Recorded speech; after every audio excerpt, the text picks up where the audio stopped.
नमस्कार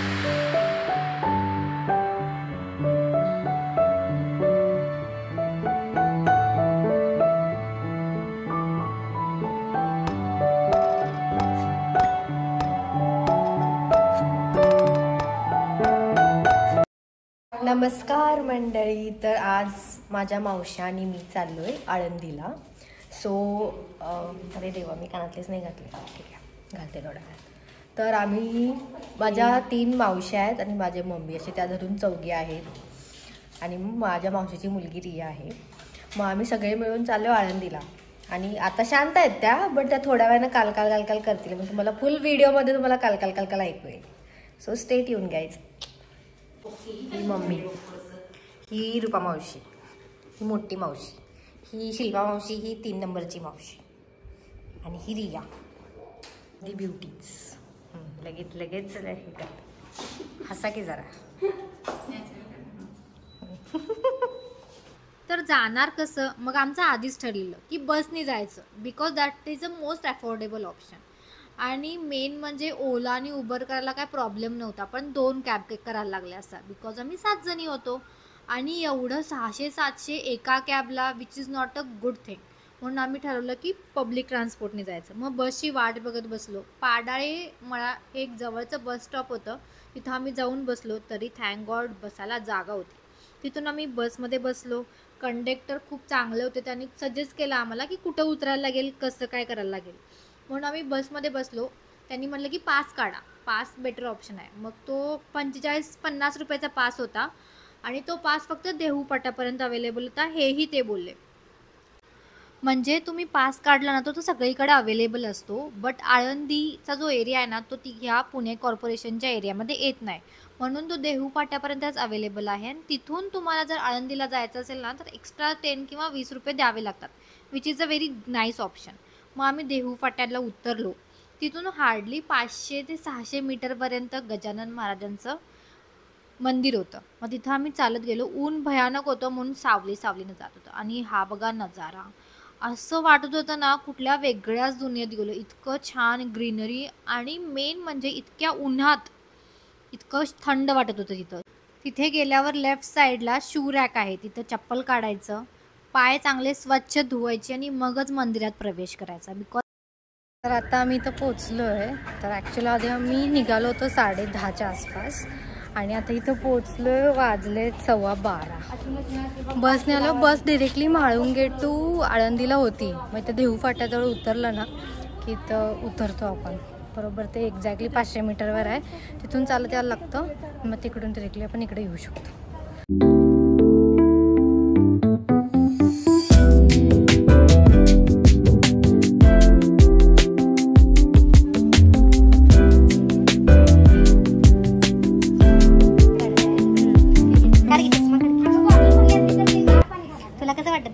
छान वाटत आहे. मस्त. तेवढंच गार वाटत आहे. कोण सांगणार? गार वाटत आहे आता पाहायला गार वाटत आहे.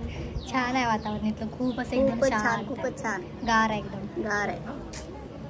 तर इथलं आमचं आता दर्शन झालेलं आहे. आम्ही आलो तर गजानन महाराज संस्थामध्ये आणि इथं खूप शांत वाटतं. इथं खूप गार आहे. म्हणजे आता लिटरली 12चं ऊन पडलं आहे, पण तरी पण खूप गार आहे आणि खूप छान वाटत आहे. आता इथून सगळं दर्शन झालं आहे आमचं. आणि इथं बहुतेक प्रसाद पण असतो आहे, बट तो रविवारचा संध्याकाळी असतो आहे, त्याच्यामुळे ते आम्हाला माहीत नव्हतं. सो आता आम्ही इथून रिक्षा करू आणि रिक्षा करून आळंदीमध्ये पोहोचू. तिथं ज्ञानेश्वर माऊलींची समाधी आणि बाकीच्या गोष्टी आहेत. सो ते बघू आपण तिथे गेला. So stay tune with me.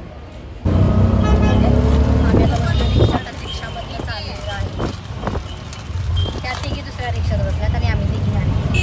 माझ्या मम्मीला खायला काढलं.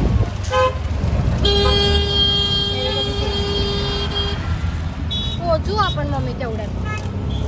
फोडून दे की. अरे फोडले की तू. त्यातलं सोड दे. कचरा नको टाकू. हां कोण इकडे धर.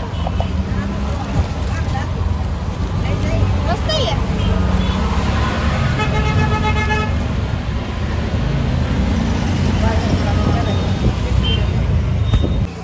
इथं आम्ही पोचलो आहे. इथे खोटे आहेत सगळे. हा आहे पालखी रथ. प्युअर सागवानच्या लाकडाचा बनलेला आहे.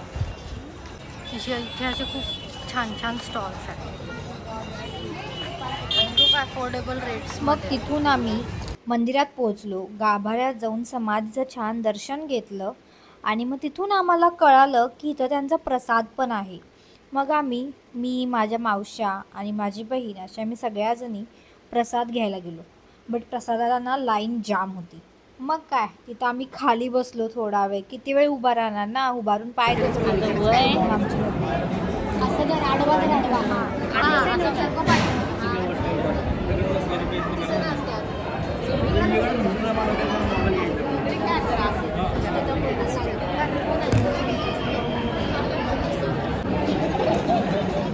आमची जेवायला खाली बसलोय, थांबलोय रांगेत.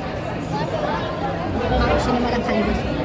मम्मीला आणि मावशीला काय मोबाईल पकडता आला नाही. मग तसाच वाकडा तिकडा व्हिडिओ करून आम्ही पोहोचलो खाली.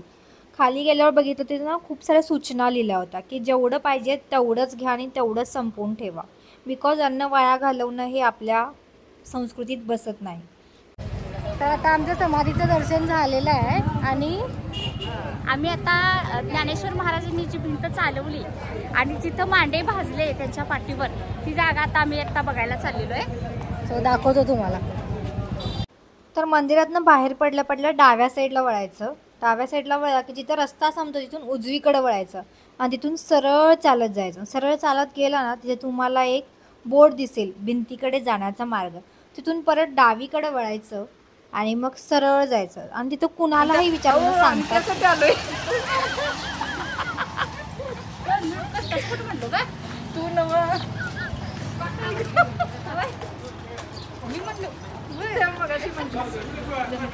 आणि आम्ही फायनली जिथे माऊलींच्या पाठीवर मांडे भाजले गेले तिथं पोचलो. याचा पाठीमागचा इतिहास आहे का, तर निवृत्तीनाथ, ज्ञानेश्वर, सोपान आणि मुक्ता ही 4 भावंडे होती आणि संन्यासाची मुले, यामुळे गावकऱ्यांनी त्यांना वंचित ठेवलं होतं. एके दिवशी निवृत्तीनाथांना मांडे खायची इच्छा झाली, पण मांडे तर फक्त मातीच्या खापरावरच बनवले जायचे.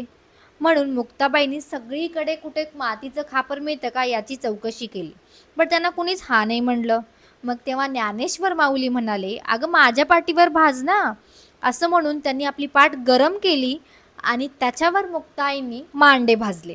ज्या ठिकाणी मुक्ताईंनी ज्ञानेश्वरांच्या पाठीवर भांडे भाजले ते हे ठिकाण आहे आणि त्या प्रतिमेची अशी मूर्ती तर ते दोघांची बहीण भावांची तर बसवलेली आहे दर्शनासाठी आणि अवश्य ते येऊन भेट द्यावी. तिथून बाहेर पडल्यावरच उजव्या साईडला चालत गेला की जिथं ज्ञानेश्वर माऊलींनी भिंत चालवली ना 4 भावंडांना घेऊन, तिथं पोचलो.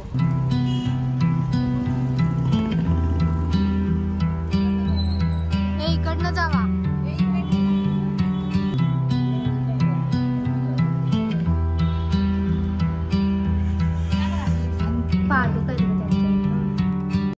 तर या भिंतीच्या पाठीमागेच त्यांच्या पादुका होत्या आणि बघितलं ना तर त्यांनी ॲक्च्युली इथल्या लोकांनी त्या भिंतीवरच एखादी भिंत बांधली आहे जेणेकरून जी पुरातन काळातली भिंत आहे ती व्यवस्थित राहू दे आणि त्याच्यावर त्या 4 भावंडांची प्रतिकृती निर्माण केली आहे. आणि हे सगळं बघून आम्ही निघालो आळंदी बस स्टॉपला. हा आळंदी बस स्टॉप खूप जवळ आहे, अराऊंड 500 ते 600 मीटरच्या अंतरावरच आहे. सो सरळ चालत गेला की जिथे तुम्हाला वेगवेगळ्या प्रकारच्या बसेस लागलेल्या मिळतील. तर आता आम्ही आळंदीमध्ये दर्शन पण घेतलं आणि मग आपण काय केलं मम्मी, आपण थोडी खरेदी केली. मम्मीला पाठ पाहिजे होता पुस्तक ठेवायला, पारायणाचा ज्ञानेश्वरी ग्रंथ वाचायचा. आणि मग आता तिथनं आळंदीचं जे मंदिर आहे ना तिथून थोडंसं पुढं आलं ना इथं बस स्टॉपच आहे. ते तुम्हाला बसमध्ये स्वारगेटला पण मिळतील, हडपसरला पण मिळतील. आता आम्ही म्हाळुंगेला चाललो तर तुम्हाला म्हाळुंगेला पण मिळतील. मला खूप साऱ्या आहेत बसेस, देऊळगावच्या पण आहेत, डिरेक्टली बसेस आहेत. मग इथून गेलं ना इथून तुम्हाला डायरेक्ट बसायला पण मिळतं. सो बेसिकली इथून तुम्ही बसायला ट्राय करा. आणि मग आता इथं बसलो आहे. मग आता इथं बघू म्हाळुंगेला पोचायला 2 तास तरी लागतात. झोप 3 वाजले 5पर्यंत पोचतो. आता 4:30-5 वाजलेत आणि आता आम्ही पोचलो इथं. तर रूमवर आलो, खाली इतका वैतागलो होतो. बसनी जवळजवळ 1.5 ते 2 तास लागतो. सो म्हणजे आता मी तर म्हाळुंगेमधून आलो आहे, आम्ही चाललेलो. बट मे बी स्वारगेट और बाकीच्या ठिकाणी तुम्हाला गाडी चेंज करून चालेल. But Swargate to Alandi direct गाडी आहे आणि तेवढाच वेळ लागतो बिकॉज माझी एक मावशी आहे ती तिथून डिरेक्टली आळंदीवरून स्वारगेटला गेली बिकॉज तिला स्वारगेटवरून ठाण्याला जायचं होतं म्हणून. मग that's it for today's vlog. कसा वाटला नक्की कळवा आणि आळंदीला एकदा नक्की जाऊन या. संत ज्ञानेश्वरांचं खूप चांगलं ठिकाण आहे, तिथं समाधी आहे. आपले जे संत होऊन गेलेत त्यांच्याविषयी आपल्या मुलांना किंवा ज्यांना माहीत नाही आहे त्यांना त्यांची माहिती करून घ्या. बिकॉज आपण हे गोष्टी नाही समजून घेणार, समजून सांगणार दुसऱ्याला, तो पण म्हणजे आपण नाही सांगणार तर कोण सांगणार. सो बघा, जेव्हा पण तुम्हाला टाईम मिळेल तेव्हा जाऊन या. Bye bye.